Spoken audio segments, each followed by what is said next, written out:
সুখের আশাই ঘর ছাড়িয়া আসলাম এই দূর প্রবাসে। হায় হায় সুখের আশাই ঘর ছাড়িয়া আসলাম এই দূর প্রবাসে। প্রবাসীদের কষ্টের কথা বলবো কার কাছে, প্রবাসীদের কষ্টের কথা বলবো কার কাছে। কি বলবো আর দালাল বেটাকে,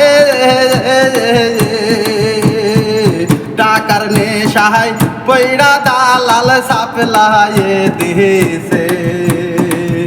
এত কষ্টে ডিউটি করে পাই না বেতন মাস শেষে। হায়রে এত কষ্টে ডিউটি করে পাই না বেতন মাস শেষে। প্রবাসীদের মনের কষ্ট বলবো কার কাছে। হায় হায় প্রবাসীদের মনের কষ্ট বলবো কার কাছে।